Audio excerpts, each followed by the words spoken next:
सभी बच्चों को हमारा जय हिंद। जो बच्चे नए हैं, हमारे चैनल के माध्यम से अपना ज्ञान प्रसार करना चाहते हैं तो हमारे चैनल को सब्सक्राइब करना ना भूलें और सब्सक्राइब के साथ साथ लाइक करना ना भूलें। देखिए, जो आपका क्वेश्चन 1.2 के हम अभी तक 3 क्वेश्चन बता चुके हैं। आज आपको चौथा प्रश्न बताया जाएगा उसी का। खास यूपी बोर्ड वाले बच्चों के लिए है ये। एनसीईआरटी पैटर्न पे आपको बनाया गया है। देखिए, एचसीएफ जो लिखा है, एचसीएफ 306,657 बराबर 9 दिया गया है। मतलब इसका एचसीएफ दिया गया है। ये दो संख्याएं, आपकी पहली संख्या है, दूसरी संख्या दिया है। तो एलसीएम हमको फाइंड करना है इन दोनों संख्याओं का। तो हम इसमें हल में मान लेते हैं कि जो पहली संख्या आपकी है तो 306 हो गई, दूसरी संख्या आपकी 657 हो गई। अब इसमें एचसीएफ आपका दिया गया है, एचसीएफ बराबर आपका दिया गया है 9। तो यहाँ पर 9 लिख लेंगे। हमको एलसीएम फाइंड करना है।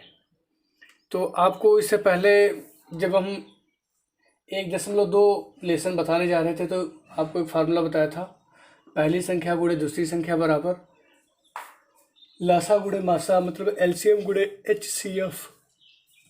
हमको निकालना है एलसीएम। तो एलसीएम बराबर क्या हो जाएगा आपका, एलसीएम इज इक्वल टू पहली संख्या गुणे दूसरी संख्या बटे HCF।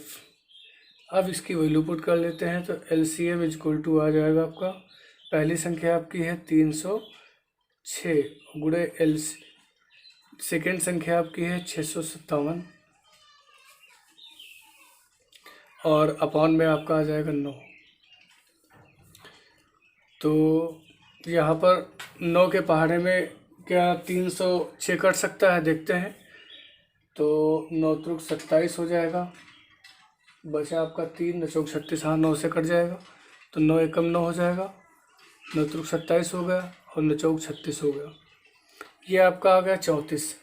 अब 34 का जो है 657 से जो गुणा किया जाएगा तो आपका हमने कर लिया है, तो इसका डायरेक्टली गुणा लिख रहे हैं तो ये आ जाएगा 22,338।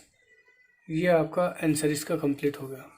ध्यान दीजिएगा, इसका फार्मूला मेन है तो फार्मूला फिर से सुन लीजिए। पहली संख्या गुणे दूसरी संख्या बराबर HCF इंटू LCM। हमको LCM फाइंड करना था तो LCM वही रखेंगे, जो इधर मल्टीप्लाई में है तो इधर आएगा, तो उसके अपॉन में हमने देखो HCF को कर लिया है। अब आपका सेकेंड क्वेश्चन है, जांच कीजिए कि क्या किसी प्रकृत संख्या n के लिए संख्या 6 की पावर n अंक 0 पर समाप्त हो सकती है।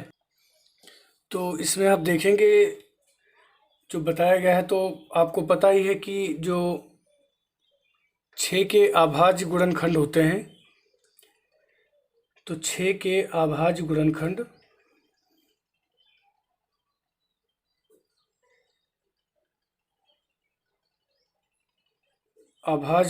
आपके 2 गुणे 3 है। अतः आपका ये हो सकता है 6 की पावर n बराबर 2 गुणे 3 की पावर n हो सकता है। जब यहाँ पर पावर n है तो यहाँ पर इसके जब अभाज्य गुणनखंड है तो इसकी भी पावर n हो सकती है। तो इससे क्या स्पष्ट होता है कि जो 6 की पावर n के अभाज्य गुणनखंड में 5 तो आ नहीं रहा है, कहीं 5 नहीं आ रहा है, और जो 5 जो है, जो 5 से नहीं आ रहा है, तो अतः यह गुणनखंड संभव नहीं है। तो संभव नहीं है तो इसका मतलब क्या है कि ये 2 या 3 की घातों में हो सकता है। अतः आप ये लिख सकते हो n जो है,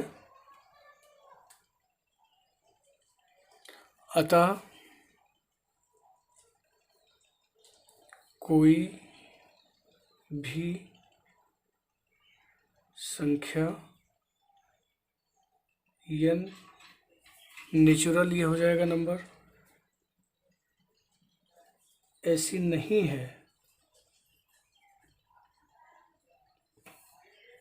जो कि 6 की पावर n से या n में 0 अंक पर समाप्त हो। तो आपको पता हो गया। तो जांच करना था, हमको जांच कर लिया। तो इसमें जब 5 नहीं आ रहा है, जो 5 आता तो ये शून्य से समाप्त हो सकती थी।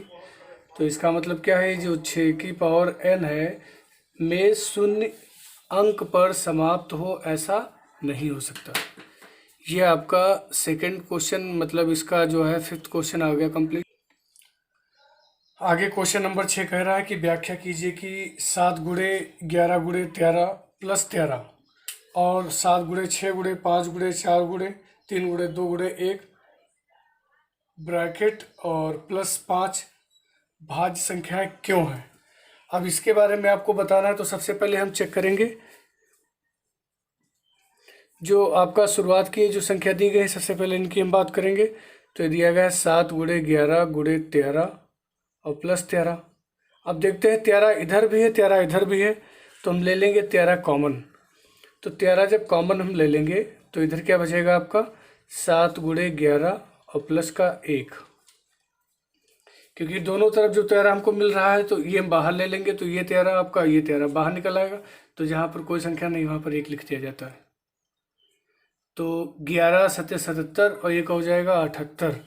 तो इसको आप लिख सकते हो 13 गुणे 78। इसका जो मल्टीप्लाई करेंगे तो 1014 आ जाएगा, जो एक भाज्य संख्या है, जो एक क्या है, भाज्य संख्या है। अब इसके बाद जो की गई है 7 गुणे 6 गुणे 5 गुणे 4 गुणे 3 गुणे 2 गुणे 1। अब इस संख्या की बात करेंगे और प्लस 5 लिखा हुआ है, तो इसमें फिर देख लेते हैं। और 7 गुणे 6 गुणे 5 गुणे 4 गुणे 3 गुणे 2 गुणे 1 और फिर प्लस का है आपका बाहर 5। अब इसमें देखिए इधर भी 5 मिल रहा है, इधर भी 5 मिल रहा है, तो मैं 5 बाहर ले लूँगा कॉमन। तो जब 5 आप बाहर कॉमन ले लेंगे तो यहाँ पर बचेगा 7 गुणे 6 गुणे 4 गुणे 3 गुणे 2 गुणे 1 और प्लस का 1, जो आपका 5 था बाहर। तो जहाँ पर मैंने बताया था जो संख्या कॉमन ले ली जाती है तो उसकी जगह पर जो सिंगल पद है तो वहाँ पर 1 लिख दिया जाता है। अब इन संख्याओं को आपस में हम गुणा कर लेंगे। तो इन संख्याओं का गुणा हो जाएगा आपका 1008 आ जाएगा और प्लस का 1 है तो 1009 हो जाएगा। तो 5 गुणे 1009, 5 गुणे 1009 को आपस में मल्टीप्लाई करेंगे तो ये आपका आ जाएगा 1045, मतलब 1045, जो कि एक भाज्य संख्या है। ये भी एक भाज्य संख्या है जो कट रही ना, जो कि एक भाज्य संख्या है। बस आपको यही दिखाना था। क्यों है, क्योंकि ये दोनों आपस में क्या है, कट रही हैं। तो कटने का मतलब ये भाज्य संख्याएं आपकी कंप्लीट हो गई। देखिए 7वां क्वेश्चन आपका जो लास्ट क्वेश्चन है। तो किसी खेल के मैदान के चारों ओर एक वृत्ताकार पथ है। इस मैदान का एक चक्कर लगाने में सोनिया को 18 मिनट लगते हैं, जबकि इसी मैदान का एक चक्कर लगाने में रवि को 12 मिनट लगते हैं। तो मान लीजिए कि दोनों एक ही स्थान और एक ही समय में चलना प्रारंभ कर देंगे, एक ही दिशा में चल दे, तो कितने समय बाद वे पुनः प्रारंभिक स्थान पर मिलेंगे, आपको ये बताना है। वो पुनः, तो सबसे पहले आपका जो है, तो इसका हल आप देखेंगे।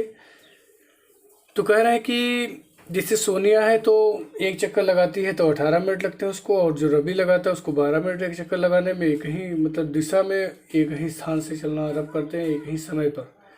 तो वे पुनः किस बिंदु पर कहाँ पर मिलेंगे। तो सबसे पहले हम हल करने की बात करेंगे। तो यहाँ पर सबसे पहले आप 18 के गुणनखंड कर लीजिए।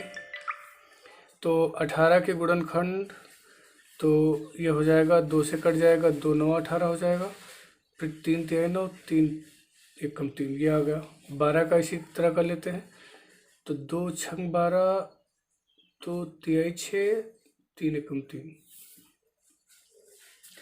अब इसमें हम देखते हैं इसका जो लासा निकलेगा। तो इसका लासा हमने बताया था आप लोगों को। तो लासा इसका जो है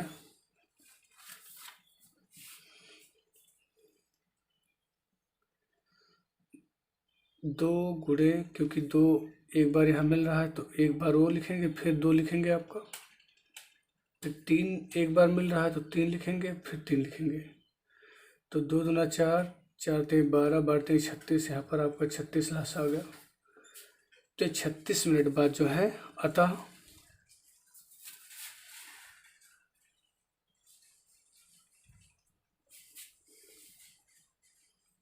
अतः जो सोनिया और रवि हैं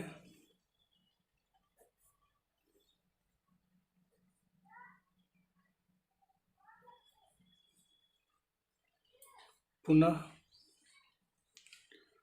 प्रारंभिक बिंदु पर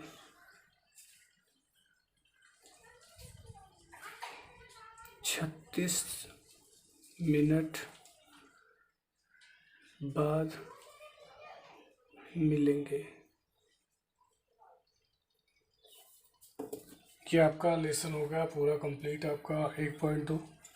और नेक्स्ट लेसन आपका 1.3 जो है अगले वीडियो में मिलेगा। तब तक इस वीडियो को देखते रहिए। जहाँ पर भी आपको कोई समस्या फील हो रही है तुरंत आप कमेंट बॉक्स में ज़रूर लिखें। जय हिंद।